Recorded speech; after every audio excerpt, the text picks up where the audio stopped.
Did you hear that? Good old Big Ben striking the hour. I'd totally lost track of time. I have to take my special tablets now. I often wondered, you know, how you seemed to know nothing about Dagile. No, Tommy, that was right under your noses, and paid for with American dollars. You people slipped up on that one. Hold on. No, I just realized I haven't taken my antifungals today. Oh, we're all on them down at the bunker. Morrigan Lugus sporulates, you see. We kept 3 shifts of heavily medicated janitors down there, scrubbing all the surfaces with brooms and bleach. Otherwise its spores embed in the walls and furniture and start fruiting up or whatever. Nothing like going downstairs to work in the morning to find a soft table arguing violently with you. And then there were the people who spent 6 months in its presence. The first team, you see, never occurred to them that they were breathing in spores. I should show you photos. I think I have them on a memory stick in the bag somewhere. When they cut old Massey open, they found 3 mycoprotein heads growing in his stomach, like dolls' faces carved out of toadstools. By the time I was going down there regularly, we were all on daily antifungal doses to ensure our lungs didn't start muttering under our own breath. I went down there on my own once. I'd been drinking bromide in my tea for 2 months to depress the, unfortunate psychosexual effects of the thing's presence. And I was quite full of sherry. I went down there, full of sherry and anger and, I don't know, the hubris of the 20th century scientist in the middle of the night. And I confronted my god, as it were. And I remember saying to Morrigan Lucas, demanded of it, as if I expected an answer. "What are you for?" I am for that thing in your genome that demands it. I am for that thing which keeps you animals alive. I am, at most, a slice of monkey, suspended within the stuff of universal intelligence. You are a monkey in nice clothes. In the harsh environment you refer to as a habitable planet, group behaviors are required to survive long enough to procreate. Since you are stupid monkeys, you have no natural affinity for group altruism. And so you have evolved a genetic pump that delivers pleasant chemicals to your monkey brains. One that is triggered by awe and fear of an anthropomorphism of your environment. Earth mothers, sky gods, bits of bush that catch fire, interesting looking rocks, an oddly shaped branch. You're not fussy. When your brain does this idiot work, you stop in front of that bump or stick and consider it fiercely. Other monkeys will like as not stop next to you and emulate you. Your genetic pump delivers morphine for your souls. You have your fellow monkeys join in. Perhaps so they can feel it too. Perhaps because you feel it might please the stick god to have more monkeys gazing at it in narcotic awe. The group must be defended, because as many monkeys as possible must please the stick god. And you can continue to get your fix off praying to it. You draw up rules to organize and protect the group. 200,000 years later, you put Adolf Hitler into power, because you are, after all, just monkeys. I am a thing born of lies. You lied about needing to explore space. You lied about needing an edge in your arms race. Ultimately, I believe you lied about your need for a messiah figure to consider. I am your stash. Morrigan Lucas never spoke directly to me again. Really, I was lucky I was drunk. I mean, I met one of the Dajjal scientists. What's that, Tommy? Why would I tell you about that? I don't work for the American government. The fellow came through London on a plane once, and our people borrowed him for a while. Dajjal, honestly. Building one of the things in Iraq and naming it after the Islamic Antichrist. Where were your brains? No, that's right. You officially had no knowledge of that subject. You were played quite badly there, old boy. I mean, everyone knew you didn't have a clue what you were doing in Iraq. But allowing one of your own security firms to set up a secret superhuman lab in-country, that was special. I suppose those hardened Iraqi bunkers the news people were always talking about had to be useful for something. As I say, one of the surviving project leaders came through London at one stage. He was, borrowed, and he was caused to speak freely about the whole thing. This was before your rogue players, as it were, decided that giving up was the best policy. Back when the intent was just to blow the shit out of the Middle East and recolonize it afterwards. You might, I think, be surprised at how many of the participants had previously been attached to the ongoing Jerry Craven project. But when things went to hell in India and all, they just left me out.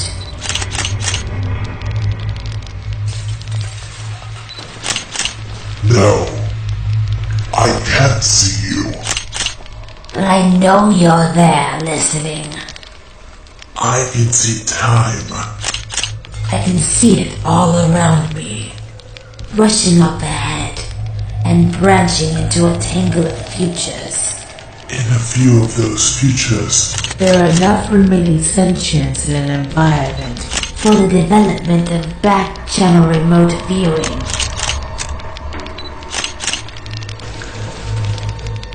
Humans cannot perceive time, really. They simply move through it. I can see time. All around me. I am perpetually aware of existing in its current. I have been designed to withstand time.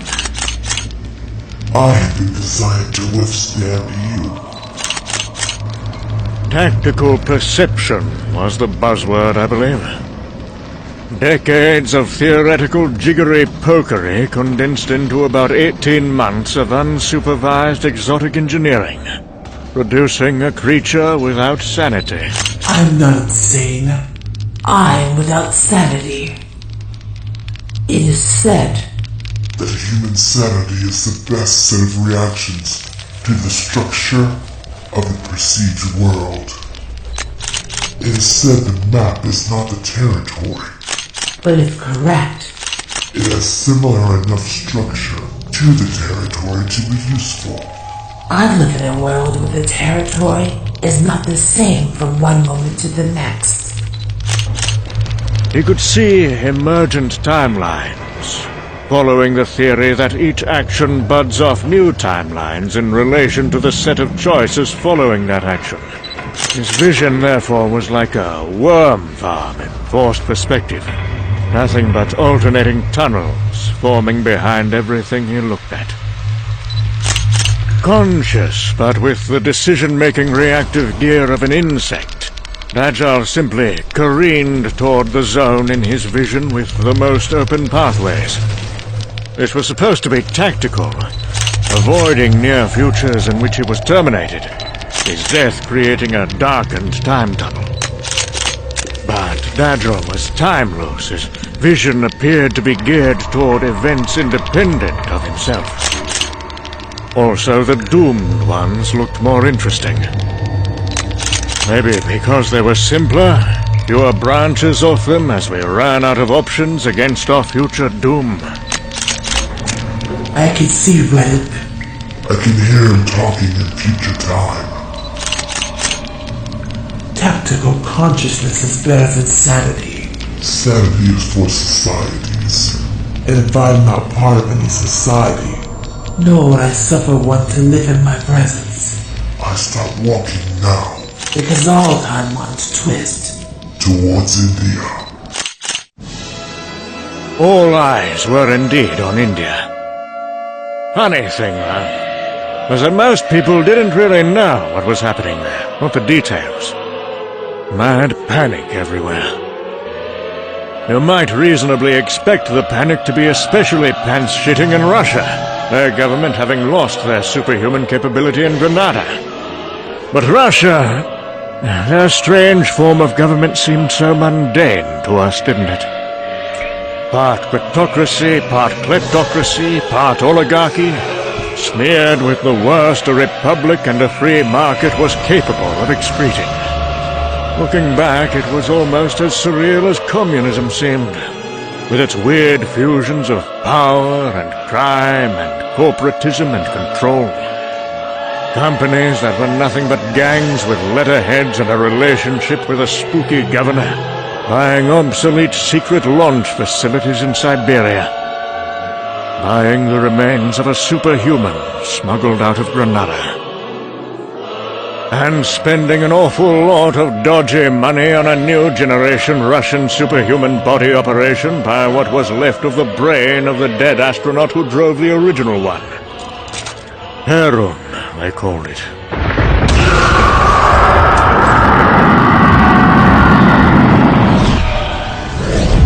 Why would the rulers of Russia allow something like that to be built by private enterprise, Tommy? Huh? Your people never understood the new Russia. Even as your own people did everything you could to give the vote to corporations, you never grasped the true free market republic that evolved so fast over there. The fusion of the FSB, the Mafia, and Gazprom, and all the rest. This was the Russian ruler.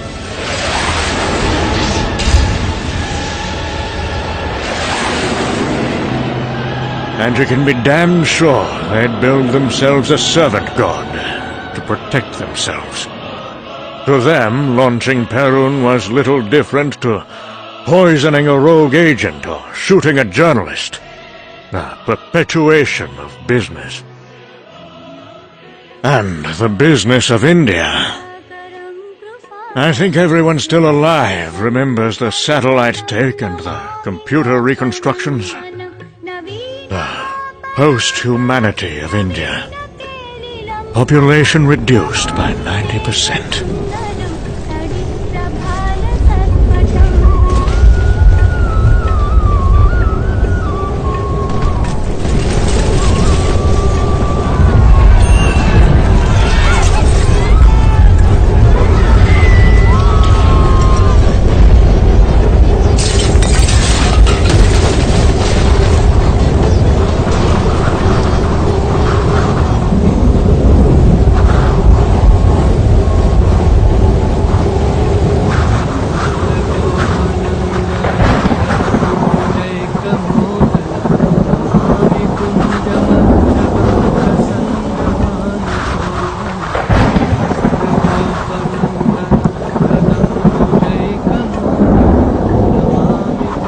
Claim to fame, Tommy.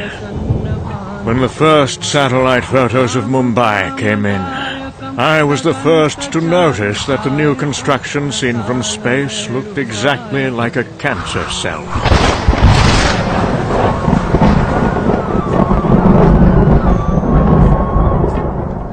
Now I'm trying to remember what happened next.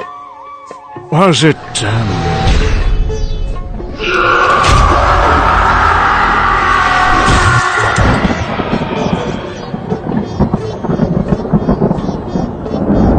I think that was later. Was it... I'm missing something in the timeline. God, I hope I haven't mixed too many medications. That can be bad for you. I mean, I wouldn't want anything to happen to me.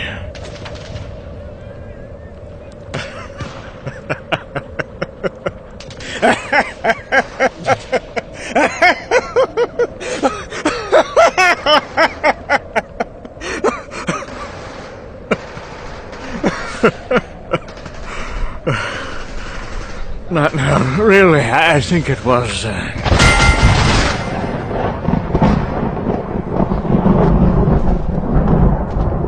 did that even happen? No, I remember now. It was... Eureka! We have to use Morrigan Lucas to speak to Krishna. If it's treating the poor bloody Indians like ants, it's because it doesn't think humans are worth talking to. So we give it something that is worth talking to. Dr. Redding, before the current situation began, I did speak to you about your mental fitness for work at this facility. Yes, I'm mad as a hatter, but hear me out. The Yanks will send Jerry Craven from his underground sanatorium. The Chinese will send their boy in. The Russians have Perun en route, I'm sure. Malak's on his way to India. You can be damn sure Daju's been let out. The Venezuelans have a superhuman program. And not one of them will try to negotiate. Are we in the business of global security or national security? National, I suppose. Exactly. All we have to do is have Lugas convince Krishna that it is a being of equal standing, and that we are its protectorate. And then we can just stand back and let them all blow each other's brains out. If Krishna's left intact at the end of it, then we have a deal with Krishna regardless. If any of the others survive instead, we have extant peace treaties with them and an uninjured superhuman of our own. How on earth do we get Morgan Lucas to communicate with Krishna? Put Lugas outside. Let it sporulate. Let it open a biochemical line of communication. We talk to Lugas, Lugas talks to Krishna.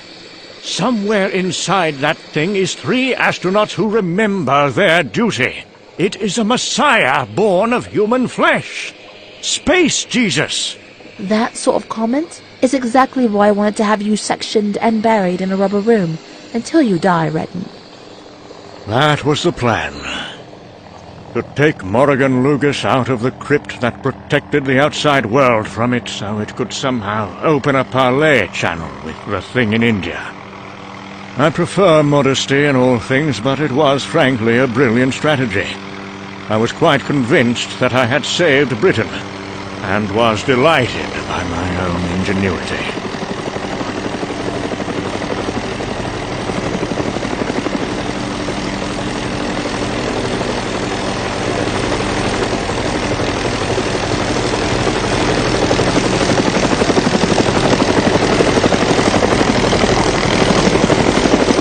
Morrigan Lucas was quite pleased, too.